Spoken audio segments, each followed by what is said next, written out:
Hey, I'd like to welcome you to another episode of Mission Matters. My name is Adam Torres, and if you'd like to apply to be a guest on the show, just head on over to the website missionmatters.com and click on Be Our Guest to apply.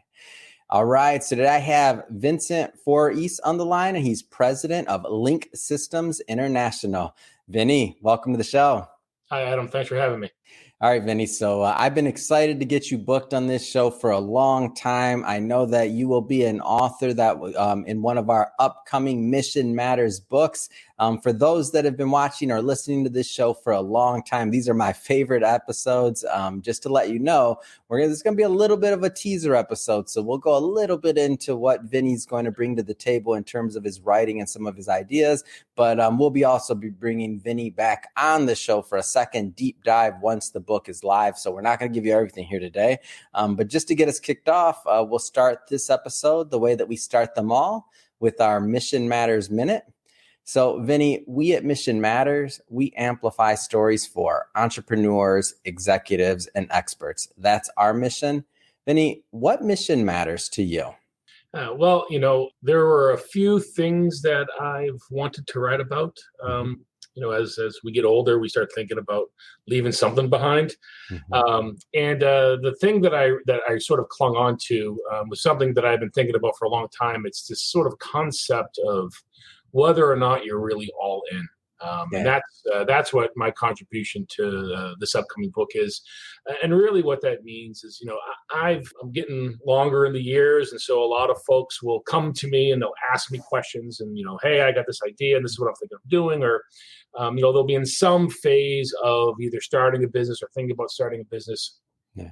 And they want, if my product is this, or if my product is that, or if this, that, and this thing, what can I do? What can I do to ensure its success? And I tell them all, like, you just got to be absolute sure that this is what you want to do, that you know what you're getting into, and that not only are you going to be all in on this, but the people that you depend on, the people that you love, the people that you think love you, they also have to be sort of all in. And that can mean a lot of things.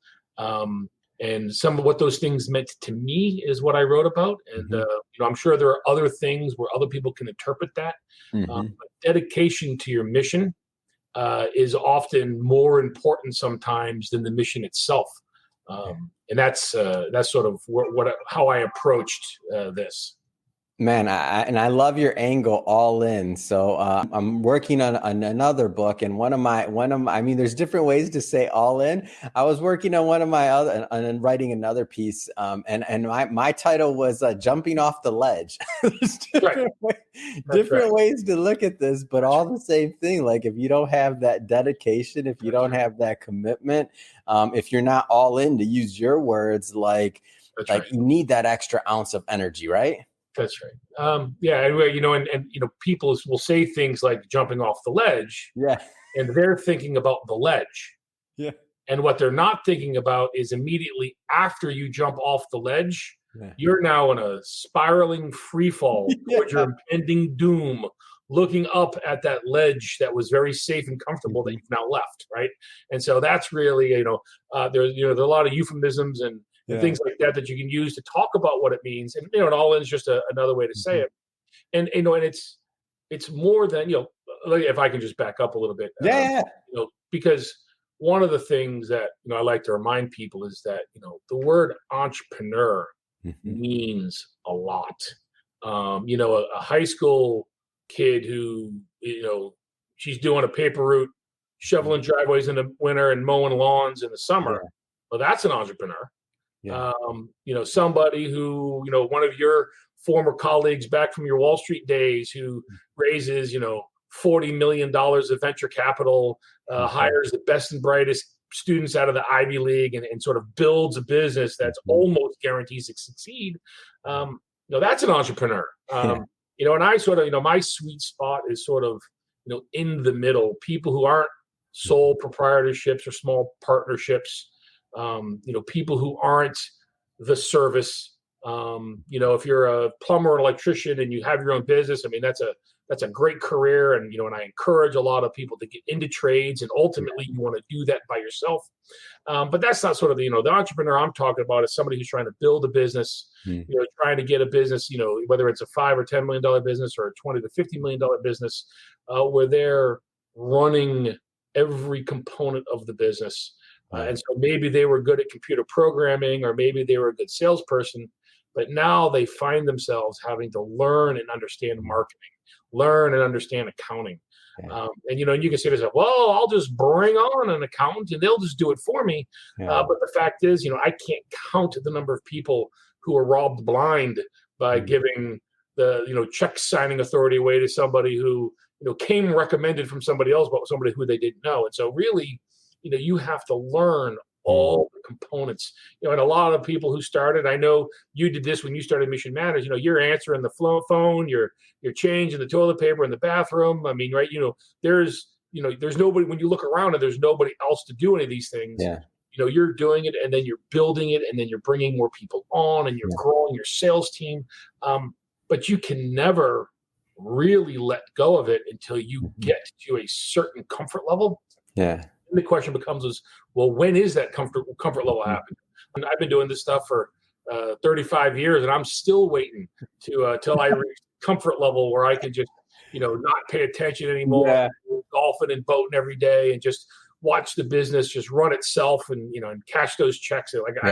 I'm still waiting, and I know most of the folks I know, sort of in similar sized companies, they don't see when they can just let go.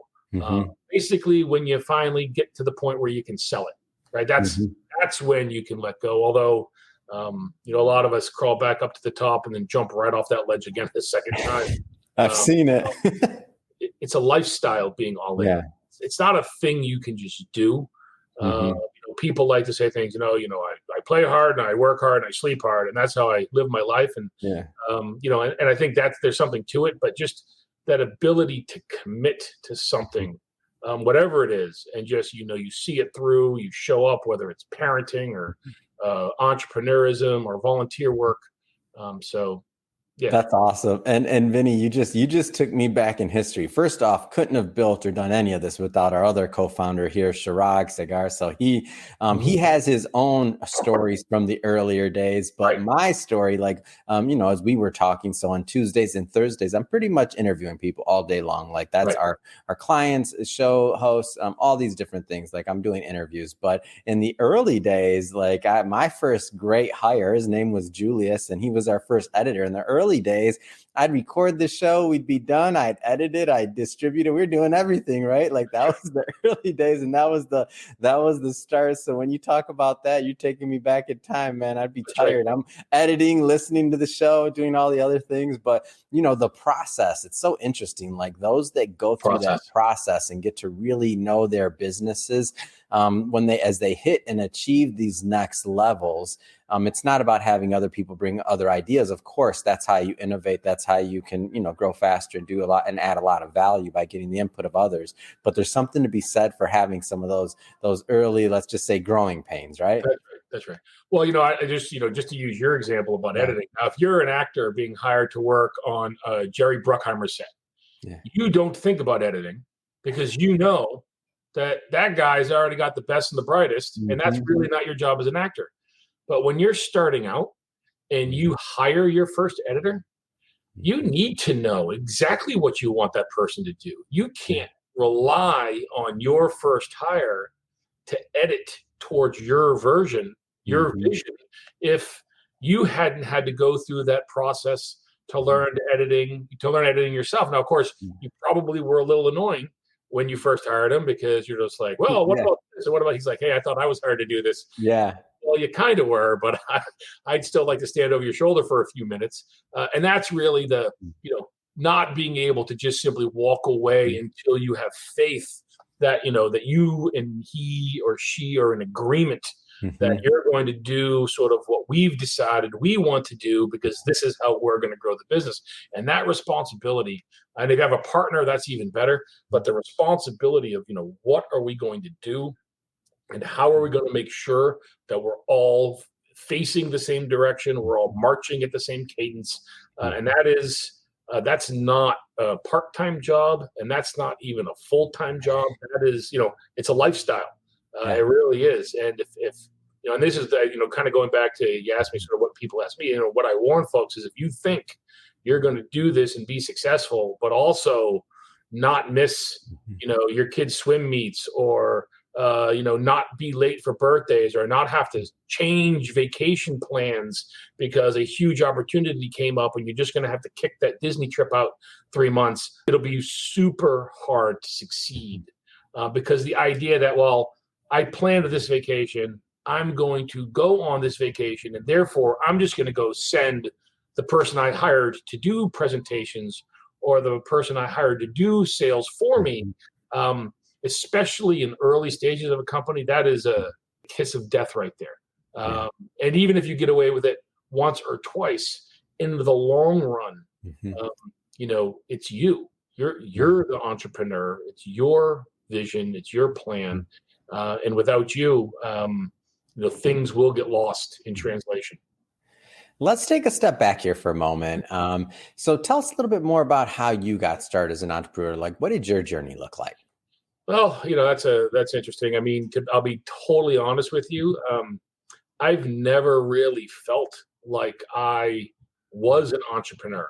I got a job in college working for an MIT economist. It was a small company that he ran. I learned an awful lot. I mean, there's things that he taught me about how to forecast sales and how to project business with customers, and some of those things I still use today. But he also ran it very selfishly. It was his company. It was very clear to people that were there that, you weren't part of the success. There was I think at one point he had a stock option plan, but it was very clear that this was never something that he was going to sell, because the company was him. He was the brand, the thing. And so, and then, and I left there with some of the folks that had worked at that company. And I started a small software company in Atlanta. There was 5 of us, a president and 4 vice presidents, and we rented a house in Roswell, Georgia. And I was the receptionist, the vice president of sales, the chief financial officer. There was a husband and wife that's there, and we had Brave season tickets, so we went to a lot of Atlanta Brave games together. She made us lunch every day, so it was very close and tight knit. Wow! And we came out with a really cool productivity software suite, and it took us a couple of years to develop. And from the time we started into the time we ended, and this was a DOS-based product, sometime in the middle, Windows 3.1 came out and made everything we had done completely obsolete. We basically had to start over, because nobody, once Windows 3.1 came out, DOS software died a very, very quick death. It wasn't long before everything was Windows-based. And of course, Mac had come along during the same time. But the idea that you were writing that kind of software, so another quick lesson learned. The greatest idea isn't always a great idea. And so, that company floundered, but I managed to find us a customer who hired us to write custom software for his company. And so again, not really an entrepreneurial thing. I'm just selling stuff. And eventually he made me a proposition that if I would move out to New Mexico to work for him, he promised me that I would be allowed to continue to hire my friends to develop software for us, which was kind of my full-time job at that point, was selling him our services. So I could go work for him and continue to buy services from them. The net benefit to them would ultimately be the same. They wouldn't have to pay me my salary. He'd pay my salary. And so I moved out to New Mexico, and we did that for a few years. Again, another brilliant, retail software genius who was selling, at one point, we had a 5 CD-ROM box set that had math software, algebra, algebra 2, geometry, trigonometry, and calculus. And one year back in the mid-90s, we were the second best-selling educational software product behind Where in the World is Carmen Sandiego. Wow. Again, so I just kind of learned, and as I grew, my responsibilities grew. So I didn't even realize how much entrepreneurial skill set I developed, how I was able to manage the support team, the developers, sales and marketing, business development. I was kind of learning these things. And then we sold that company to the Learning Company. And I should also point out that in Boston, I had a girlfriend. She moved to Atlanta to become my fiance. While we were in New Mexico, she became my wife. And when we took the job that I'm currently in 25 years ago, she was the mother of my oldest. And so, one of the things I also mentioned, I spent a lot of time talking about, and I mentioned it earlier today, is that when you talk about you being all in, it's got to be you and everybody that you love and that you think loves you. And I never could have done this without, and I'll say support, although she wasn't always supportive. Sometimes she thought I was completely out of my mind. Sometimes she thought I was making financial decisions on behalf of the companies I worked for that were very detrimental to our own personal financial situation. But I always said, we're going to build it. We're going to keep building and building and building. And someday we'll get to where we're comfortable. Now we're a little comfortable. But and then I moved out to Tampa, Florida, and I started working for Link Systems. Again, there was a couple founders. Now, at this point, I'm in my early 30s. I feel like I've got quite a good resume about how to run a business. And, within a few years, the founders opted to be bought out. They didn't really want to continue to do the entrepreneurial thing. And so I've been in charge. That was in 1999. And, I've been running this company ever since. Wow. What an amazing story. And one of the themes that I noticed, and we all go through this, but these kind of turning points, or I guess the word of the day is pivots, right? Like all these things, especially the early days when everybody's working on this, then it switches from DOS and you're like, like didn't see that one coming. Thanks, Windows. As you've kind of gone through some of these pivots, I mean, obviously we get stronger, but like what kind of things, if you could go back and maybe give yourself some, some tips, some words of advice with the benefit of hindsight, right? What kind of things would you tell yourself throughout some of these maybe crucial pivoting moments? Right. Well, ironically, because as I mentioned, like I didn't figure all of this being all in out thing out until very much later in life. I would have loved to have somebody to remind me. And then if you're committed, and it doesn't mean there's not a time to call it quits, right? I mean, sometimes you got to know when to show them, you got to know when to fold them, and that's real. But if your mindset is, we're going to figure this out, we're going to be successful, and everybody around you is equally committed to figuring this out.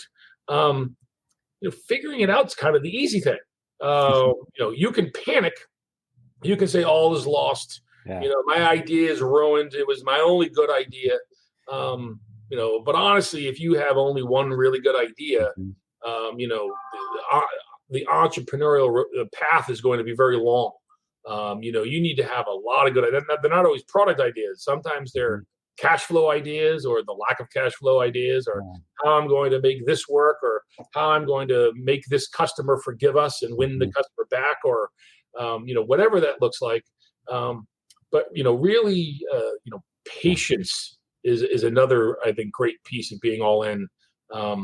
If you're in it for the long haul, then you really shouldn't be looking at the short haul. I mean, it's the advice you give to any young person starting work when they invest in the stock market. Don't look at it. Don't look at it every day. Don't worry about it. If you read that the market crashes and you're 32 years old, don't worry about it. Just keep investing, keep putting in. Now, if you're a few years away from retirement, maybe you should look at it, right? Maybe worry about it. That's probably not a terrible way to manage your money. But when you're starting out, and I think the same thing is true with running a business. You can't get caught up in the highs and the lows of day to day. It doesn't mean you don't celebrate wins, and it doesn't mean you don't win. There's losses, and it doesn't mean you don't have some empathy for the people around you. But if you're the person whose shoulders the burden lies on, one of the things I talk about people here is I sit alone on decision making island. I can pull in people, I can ask folks for their opinion, but at the end of the day, there's no place for me to go to get somebody else to make a decision for me. Except I will admit my 21-year-old son certainly believes he's now fully qualified to answer all of life's problems and tell me everything I need to know. Come on, we thought the same thing at 21. It's okay. Absolutely. But the reality is, and so if you're going to have to live and die sometimes with your decisions all the time, and no matter how much you try to get other people to help you figure out what you might do, those decisions sit with you. And if you're lucky enough to have a partner, but even then, sometimes, you look at each other and you're just like, hey, buddy, this is your call. Like, this is your side of the business. You have to make the decision because I don't have all the information you do. And therefore, you just can't live and die by the short-term results of those decisions. So, yeah. It's great.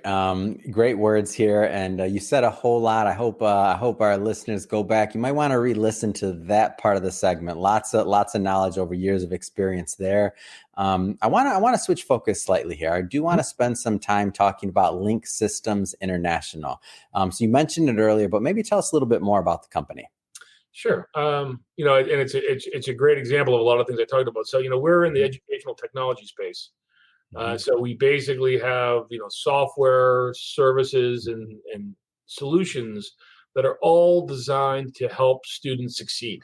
And so the types of students that we help succeed are ones who don't have the natural support system to get through K-12 and higher education. So these tend to be lower income, first generation college students, immigrants who English isn't their first language. And so, they go to schools that have less resources. And so if the districts can find the money to spend on things like what we do. So, for example, one of our things is NetTutor. We're an online 24-hour live tutoring homework help system. So, middle school, elementary school students use us, a lot of high school, community college. And then, of course, 4-year schools can use us. And the difference is, we're community college, students might struggle from fundamental, reading, writing, arithmetic. What got out of their public schools isn't really enough to sort of get them over the hump to take a college algebra class or an English composition class. Yeah. Whereas maybe in a business school, if you're trying to get a marketing degree, and I mentioned when my children, 3 of my daughters go to Florida State, to get any business degree, you have to take accounting, calculus, and statistics. So even if you want to get a marketing degree. And so for a lot of people, those are the courses that tend to be treated as weed out classes and difficult. So, we provide live expertise. We don't give answers. We don't do your homework for you. We don't write for you, but you come online, and we know the school you're coming from. We have some idea of the class you're taking, and we'll talk through the problem. A lot of it is empathy. Just helping them. I don't. We'll say, what are you struggling with? Like, I'm not good at math. That's a lot of people. They have that obstacle where they're starting math by just assuming they're not good, and we'll walk them through this. We'll help them figure out how to approach the problem, how to find other resources, other help, and we'll get them to that aha moment where I think I get this now, and then they'll leave. And sometimes they'll stay away for a while and they'll just do work on their homework themselves. Sometimes they'll come back the next day and they're like, "Oh, I still have more questions." And so that's a very, very fulfilling thing. Lots of letters from lots of students over 25 years who said, I never, ever, ever would have gotten, a college degree if it wasn't for your guys' help. Not the kind of business I would recommend you start if you're looking to get really rich really fast. Our customers are public school systems and state college systems. And so these are, they're very conservative with their spend. And so those are the kinds of things that we do to really help students. It's interesting because when I look at your career, over the course of our conversation, it's kind of comes full circle, right? From the early days of math software and the really, early days of software, what it looks like now, to a robust platform that is really able to help entire school systems. So an enterprise level solution. I mean, it kind of comes full circle, doesn't it? It is. It's definitely, you could argue that I've had the same job since I've been 20 years old. I just keep moving around and the people change. But, just sort of trying to figure out how to use technology to help people, and help them sort of improve the quality of their own life through education has certainly been a key focus of mine. And something that I'm very proud to do. And I've enjoyed it, and a lot of success stories. Amazing. Well, Vinny, just want to say it's been great having you on the show. I'm excited to get you published, to publish your work and your writing, and to learn more about your concepts of All In. And of course, to have you back on the show, because once the book is live, as I mentioned before, we will be bringing you back on the show to do a real deep dive into your writing. But that being said, I mean, a lot of things going on your end in the education space and otherwise. What's next for you? On a personal note, my fourth child just graduated high school, and so my wife and I are the day after she graduated high school. All four of my children somehow were all back in my house and all slept over. So, what a blessing! Told me what it was like to be empty nester, and I looked around and was like, I do not know yet. But my wife and I are very much looking forward to sort of the next phase in our life when we can pick up and travel and do things. And every time we do something, we don't have to buy 6 tickets for it. And I suppose maybe someday over, no time soon, but I suppose we're looking forward to being a grandparent someday. But I'd like to hold that off as long as I can. And on the work side, I mean, I think we've built something really good, and it's very sustainable, and there's still a lot of room to grow. COVID taught a lot of schools who weren't prepared online that they needed to be prepared online. Mm-hmm. So I think that's changed a lot of attitudes. I think, doing things like this online on, these things weren't very common 3 years ago. And now you're seeing more and more of these types of things. Podcasts were, but those are mostly audio. And I think the idea that you can get to know somebody and have an interpersonal relationship with them online using video, I think is much more acceptable now. It's not perfect. And so I think things like tutoring and other online services, I think, are going to continue to grow. And, our job is, our goal is to continue to be a market leader there, and just continue doing more of what we've been doing. Fantastic. And excited to have you part of the Mission Matters community here. I can tell you that. And if somebody wants to connect and to learn more about Link Systems International, I mean, how do they do that? My Twitter feed is @Faurice, my last name. So you can always contact me through Twitter. But our company is www.link-systems.com. And from there, you can get to all of our products and solutions, as well as find a directory of employees here if you wanted to connect with anybody. And we'd be happy to talk to you. And I will say the other thing that we love to do is build community.